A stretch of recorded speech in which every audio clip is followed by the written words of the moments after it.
দাঁড়ানো ফুল।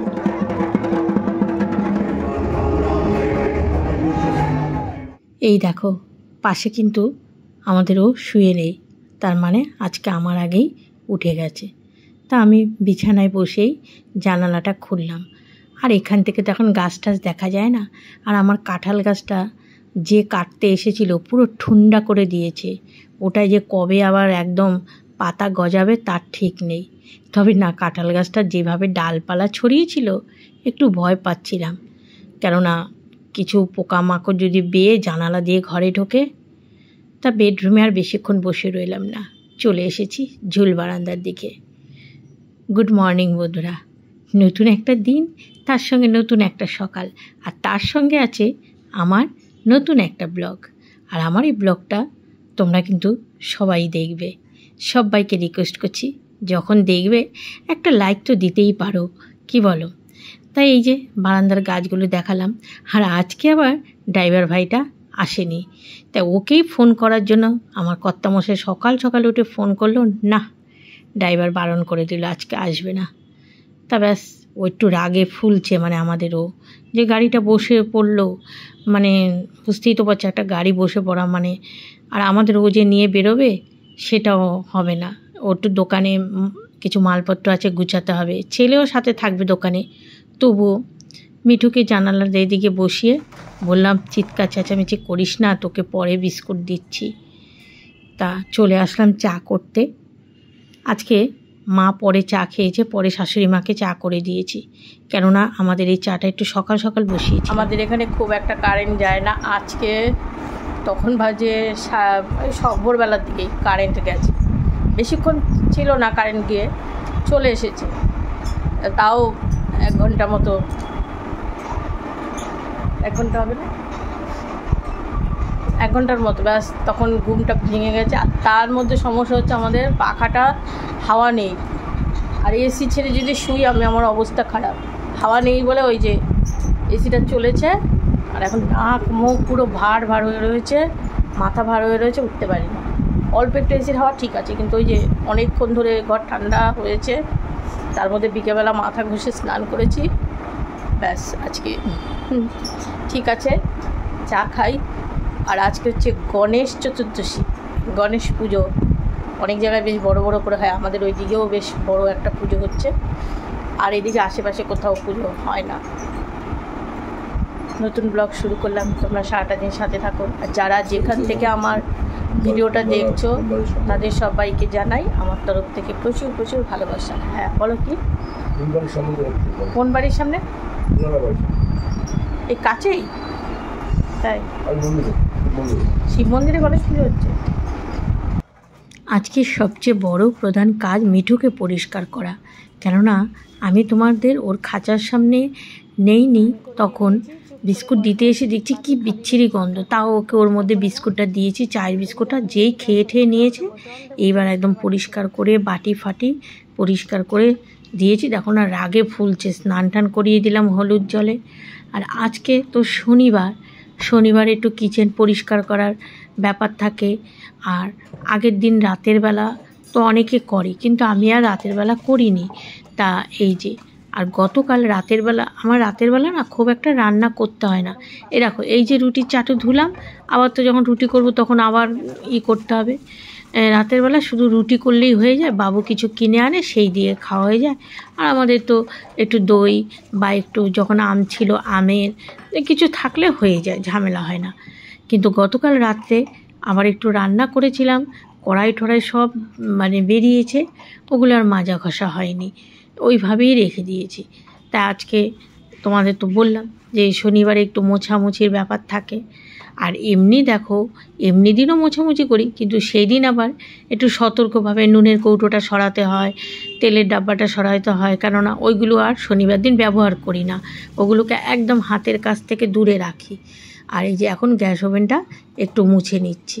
গ্যাস ওভেনটাও মানে গতকাল দুপুরবেলা আমি কাজ সেরে রেখেছিলাম, কিন্তু ওই যে রাতের বেলা আমাকে একটু রান্না করতে হলো, যার জন্য এগুলো আবার এক্সট্রা করে করতে হচ্ছে। পুরো স্নান হয়ে গেছে, রান্নাঘরটা শনিবার না, গতকাল রাত্রেবেলা ছেলে চিকেন খাবে, মানে চিকেন খাবে কি, চিকেন ছিল কিছুটা কাঁচা ফ্রিজে, তা ওটাই ওকে রান্না করে দিয়েছি, যার জন্য দুপুরে একবার পরিষ্কার করেছি, তারপরে রাত্রে আবার পরিষ্কার করতে হয়েছে, এরপরে রাত্রে আর রান্না করতে হয়েছে। আর কি বলো তো, গত রাত্রে মানে খাওয়া দাওয়া সে হয়তো তারপরে আর ইচ্ছে করে না, সারাদিন কাজকর্ম, অনেকেই বলে যে রাতের বেলা পরিষ্কার করে রাখে, আমি আর পারি না। দু এক সময় পারি, দু এক সময় একদমই সময় করে উঠতে পারি না। আপাতত কিচেনটা একদম ক্লিনিং হয়ে গেল। কি ঘেমে গেছি দেখো, একটু হাওয়ায় বসে নি, কত বেলা আবার দেখতে দেখতে হয়ে যায়।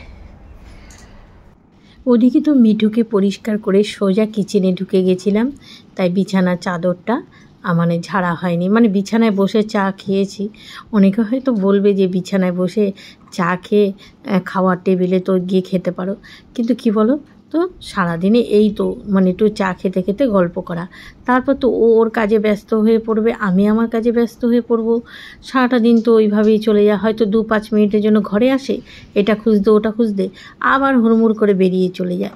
আমি তো আমার মোবাইলে ভিডিও করতে থাকি বা কোনো সময় কিছু কাজ করতে থাকি, এইভাবেই সারাদিন চলে যায়। ওই সকাল টাইমে তাও তো চা খেতে বসেও শান্তি নেই, দেখো তো দৌড়াদৌড়ি করে মানে দোকানের লোক আসে, এইভাবেই চলে। তবু চাটা আমরা ওই বিছানার মধ্যেই খাই, কিন্তু সেরকম তো ধরো বিস্কুট টিস্কুট ভেঙে যদি খাওয়া হতো তাহলে গুঁড়ো ঠুড়ো পড়তো, আমার তো বিস্কুট লাগেই না। কিন্তু না, এখন তোমাদের কথায় একটা বিস্কুট মানে একটু খেয়ে নিই ভিজিয়ে। ঘর মুছতে মুছতে আবার এটার দিকে চোখ পড়লো, জানো আমাদের এখানে জলটা এতটাই ইসে যে কি বলবো আর। ঘর মুছতে মুছতে আবার দেখলাম, আর জল আমাদের এখানে একদমই, আমাদের বাড়িতে যেহেতু দু রকম জল না, বোরিংয়ের জল প্লাস টাইমের জল, টাইমের জলটা ভালো, কিন্তু আমরা যখন বোরিং বসিয়েছি, যেহেতু আমাদের ভাড়াতে রয়েছে না, ওই আর কি জলে হয় না, সেই মাজার পরও সাদা সাদা হয়ে থাকে। আর দেখেছো তো বেসিনগুলো কবে আর বসালাম, ওইদিকে রুমেরটা এখনো সাদা সাদা হয়নি, কেননা ইউজ করা হয়নি, তো ইউজ করা হয় না ওই রুমেরটা বেশি, শুধু বাবুর এখন আর এটা ইউজ করা হয়। স্টিলের কলটল জানি না কদিন এরকম থাকবে, তারপর তো যেই কে সেই হয়ে যাবে। স্টিলের কল ওই জন্য আমাদেরও রেগে গেছিলো, বলে না স্টিলের কল বসা রেখে আমি না একটু ভালো লাগে, ভালো লাগে দিক থেকে তো দেখা যাচ্ছে যে এই পরিণতি হয়।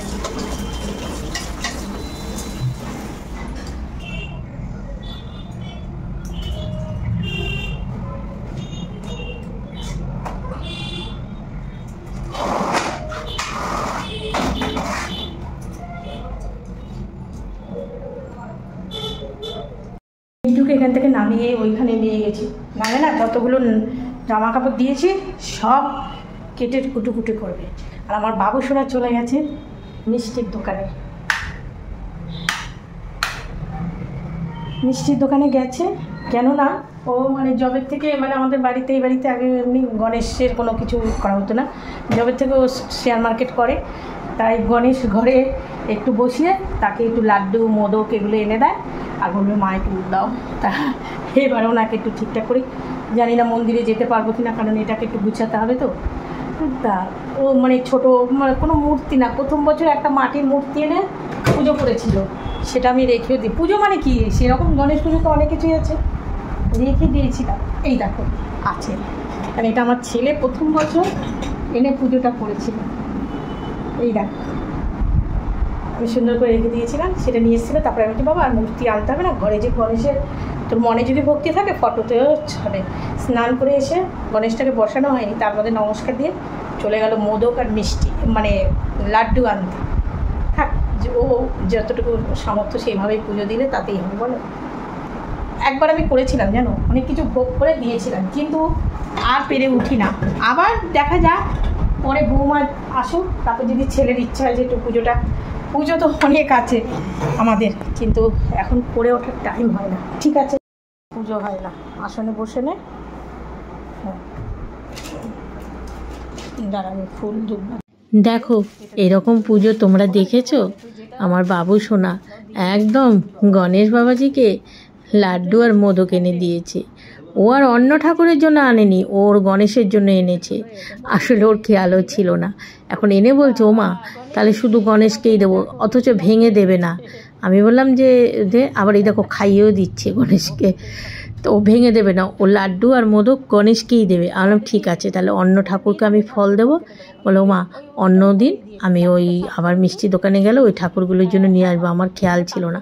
আমরা কিচ্ছু হবে না, একই হলো, আমরা যাকেই উৎসর্গ করি নিবেদন করি সেই সবে একই ঠাকুর, এরাই ভাগযোগ করে খাবে।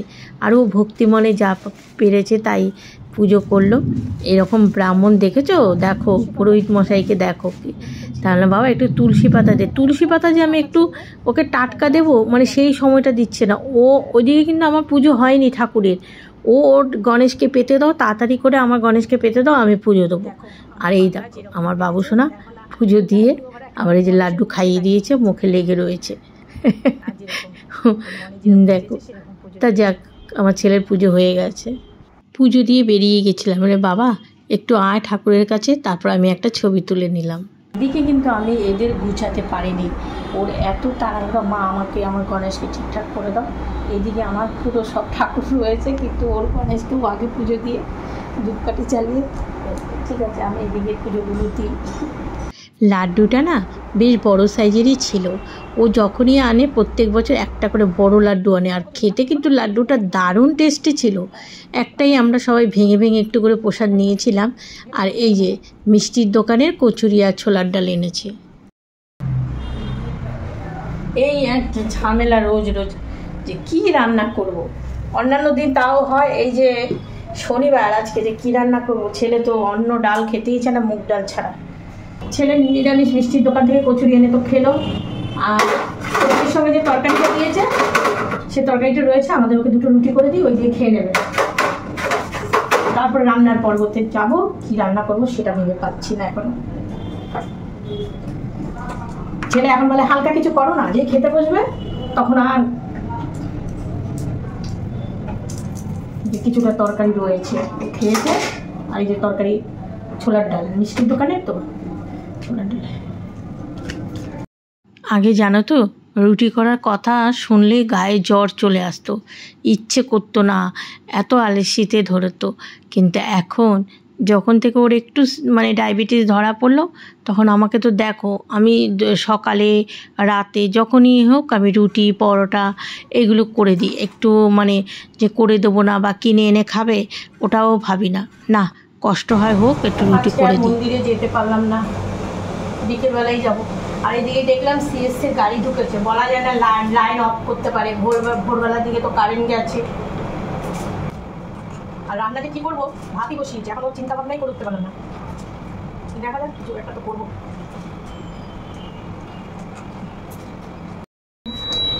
যেটা ভেবেছিলাম এই কারেন্ট অফ করে আবার কারেন্ট আসলো, নিশ্চয়ই অফ করবে। দেখেছো এই যে অন অফ হচ্ছে, তাড়াতাড়ি ফ্রিজটাকে অফ করি, বাবা আমার ইন্ডাকশনটাকে অফ করে দিই। না এই অন অফ, এই অফ হয়ে গেল মনে হয়। আজকে যে কতক্ষণ অফ করবে, কিচ্ছু রান্নাও হয়নি, যেদিন দেরি হয় ভগবান, ওয়াইফাইয়ের কানেকশানও পাবো না।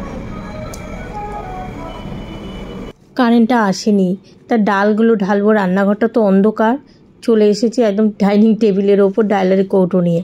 আর জানো তো মুসুরি ডালের বস্তাও যদি আমাদের ঘরে থাকে তাতেও অসুবিধা নেই। এই যে এক কৌটো ডাল ভরে নিলাম, মানে রোজ তো আমাদের ডাল হয়। আবার নুনও এনেছে, নুনটাও ভরে নেব কৌটোর মধ্যে। আর এই যে ডালের কৌটোটা নিয়ে যেতে যাওয়ার সময় মনে পড়লো কলসি নেওয়ার কথা। তবে আমি না সেরকমভাবে কলসি নিতে পারি না। বিয়ের পর রাস্তার দিকে কল যখন ছিল মাঝে মধ্যে কলসি নিয়ে জল আনতাম, কিন্তু ওই মনে হয় কি মানে কাকের থেকে পড়ে যায়।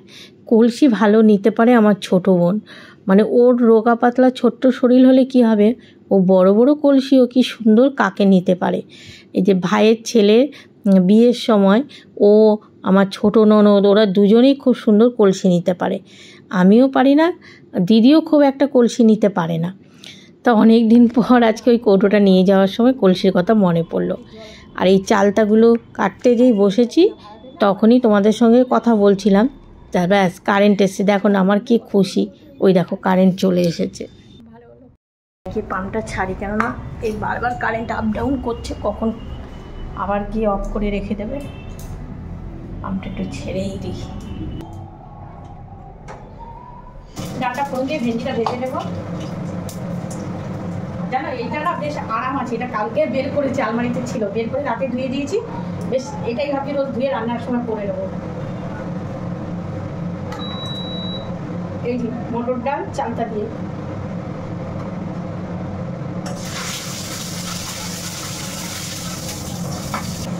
এই জন্য তো ইন্ডাকশনটা থাকলে সুবিধা। এই যে ডালটা ফুটিয়ে নিলাম, ফট করে ফোড়নটা দিয়ে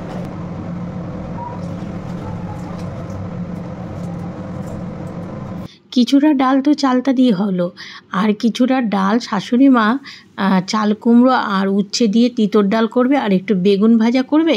তা আমি বললাম যে আর কিচ্ছু রান্না করব না, আর ভেন্ডি ভাজা হচ্ছে, টক ডাল, ছেলের জন্য একটা আলু সেদ্ধ টমেটো সেদ্ধ দিয়েছি। ছেলে বলল মা রাত্রে আমার নিমন্ত্রণ আছে, হালকা পাতলা রান্না করো। এই দেখো লাউ দিয়ে উচ্ছে দিয়ে ডাল, বেগুন ছোটো ছোটো করে ভাজা, লেবু দুটোই থালার নিচ থেকে আনা হয়েছে তো, আর চালটা দিয়ে ডাল, আলু সেদ্ধ মাখবো, আর এই যে ভেন্ডি ভাজা, একটু পাঁপড় ভাজা হবে, ব্যাস আজকে এই খাওয়া। ছেলে চলেও এসছে, মানে সপ্তাহে খেলা আর খেলা, টাকা পয়সা লাগে না এই খেলাগুলো, তাড়াতাড়ি খেয়ে নে, গরম গরম। কারেন্টটা সারাদিন দেখো অন্ধকার লাগে। চা বসিয়েছি গ্যাসে, আমাদেরও বেরোবে।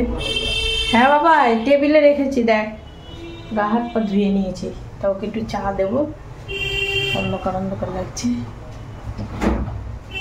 সারাদিন কারেন্ট গেল গণেশ পুজোর দিন, কেন এরকম করলো? ওই যে টেবিলে চা হয়ে গেছে তো, কি গো চা হয়ে গেছে, আমি নিয়ে যাচ্ছি। প্রচণ্ড গরম, তার মধ্যে এই তো গায়ে জল ঢাললাম, ব্যাস চাটা দিয়ে আসি ওকে। সকালে তো মন্দিরে যেতে পারলাম না, এখন বিকেলে সন্ধ্যাবেলা যে যাব, দেখি ঠাকুর টানলে তবে যেতে পারবো, আর না টানলে কী করে যাবো। পুজো দিয়ে নিয়েছি, এবার যাব মন্দিরে। ধূপকাঠি মোমবাতি সকালে তো যাইনি, জ্বালানো হয়নি, এখন গিয়ে জ্বালাবো। আর মেঘ করেছে সামনে, কাজটা যেগুলো সব তো টেনে দিয়ে গেল।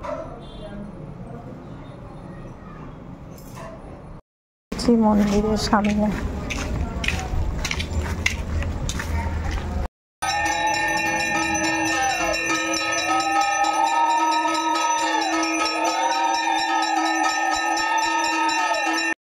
আজকে মন্দিরে গেছিলাম, সবাই জিজ্ঞাসা করছিল যে কালী পুজোর দিন কেন থাকলে না, মিষ্টি আর মালা কিনে দিয়ে চলে গেলে। দেখো এই যে কৌশিকী অমাবস্যায় যে পুজো হয়েছে, এটা সন্ধ্যাবেলা হয়, একটু এসে বসি, কিন্তু ওই রাতের বেলা অনেক সময় ধরে পুজো হবে, বসে থাকবো। বাড়িতে তো জানো তোমরা কেউ নেই, আর এছাড়াও মানে এসে এতক্ষণ বসে থাকা সম্ভব না। তাই আমি বললাম না না, ঠাকুরের ইসেতে একটু এসে নমস্কার করে দিয়ে গেছি, এইটুকুই ঠিক আছে। তা আজকে যে এখান থেকে আবার আমাকে একটু যেতে হবে গোল্ডের দোকানে, ওই নাকের মানে নোজপিনটা আমি ঠিক করতে দিয়ে এসেছি, গেছে শনিবার, কিন্তু সেই নোজপিনটা বললো দিদি 2 দিনের মধ্যে দিয়ে আসবো। আর যেহেতু মানে ওখানেই ওর কাছে জমা দিয়ে এসেছি, এমনি অসুবিধা নাই, খুব বিশ্বাসী, তবু ওর খেয়াল আছে কি না, তাই আজকে আমি যাই। আর এখানে এই যে প্রসাদ সমস্ত হয়ে গেছে, সবাইকে দেওয়া হবে। আর এই যে বেরিয়ে পড়লাম, কেননা যেখানে আমি মন্দির তার পেছন দিকে ওই ভাইটার দোকান, কিন্তু একদম আমাদের ঝুল বারান্দা দিয়ে যে রাস্তাটা দেখতে পাও, মেন রাস্তাটা, ওখানেই। তা এই যে চলে আসলাম ওই ভাইয়ের দোকানে, যাচ্ছিলাম, যেতে যেতে রাস্তায় কি বলবো, এইখানে দেখতে পেলাম যে খুব সুন্দর গণেশের পুজো হচ্ছে। তা দেখো এক দিদিভাই না লিলুয়ায় থাকে, ওই দিদিভাই আজকে বাড়িতে ভোগের আয়োজন করেছে, আর ভেবেছিল র্যাপিডে করে আমার জন্য প্রসাদ পাঠাবে। তা ওনার মনের ওই ভাবনাটা ছিল, কিন্তু ওখানে নাকি বিশাল বৃষ্টি, ভীষণ বৃষ্টি, আমাদের এখানে তো বৃষ্টি নেই। কিন্তু হয়তো গণেশ বাবাজির ইচ্ছে ছিল যে আমি একটু প্রসাদ পাই। ওই দিদিভাই তো পাঠাতে পারেনি, পরে আমাকে বলছিল রীতা আমার খুব খারাপ লাগছিল, একটু পাঠাতে পারিনি। অত দূর থেকে র্যাপিডে করে পাঠাবে প্রসাদ, কতটা মানে ভালোবাসে বলো তো। কিন্তু না, সেই দিদিভাইয়ের ইচ্ছেটা এখানে পূরণ হয়ে গেল। এখানে আসার পর একটা মানে একটু খিচুড়ি তরকারি দিল, একটু একটু করে দিয়েছে, এত টেস্টি। এবার খেয়ে পড়েছি এক বিপদে, জানো, হাত ধোবো জল কোথায়। তারপরে বলছি তোমাদের। হ্যাঁ, এই যে দেখো চলে আসলাম সোনার দোকানে।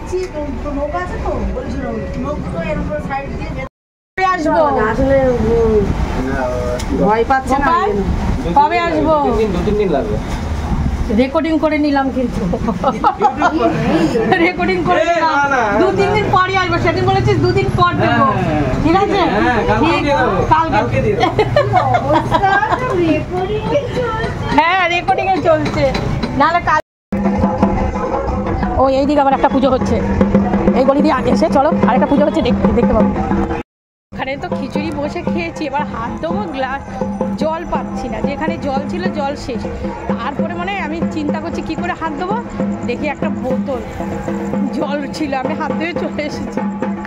এখানে মনে প্রসাদ টসাদ দিচ্ছে বা কিছু পুজো হচ্ছে। মানে এটাও কিন্তু আমাদের বাড়ির গলিটা, মানে ওই যে বড় ঠাকুরের মন্দিরটা, যে মন্দিরে আসি তারপর 2 বাড়ির পর এবছর নতুন করলো প্রথম পুজো। কিন্তু যেই পরিমাণে লোকজন দেখলাম, এক কণা প্রসাদও পেলাম না। ভাবলাম লোকজন ভর্তি হয়তো প্রসাদ দেবে, থাক আমার প্রসাদ ভাগ্যে যেটুকু ছিল আমি তো ওখানে পেয়েই গেছি। তা এই যে এই গণেশজিকে আবার একটু দেখে নাও। এটা আমাদের গলিতেই, ওই যেখানে মন্দিরে পুজো হলো, বড় ঠাকুরের পুজো মন্দির, তার 2 বাড়ির পরে এটা পুজো। ঘরে এসে গা ধুলাম, আর ওইখান থেকে ঠাকুর দেখে আসার পথে আবার মুদিখানায় ঢুকেছিলাম।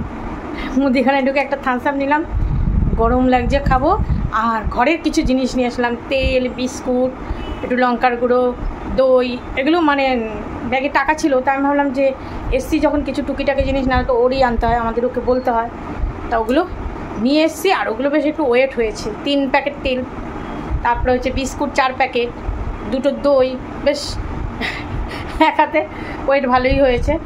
তা চলো এবার এই থামস আপটা খাবো, খুব গরম লেগেছে, অনেকটা জল ঢাললাম তাও।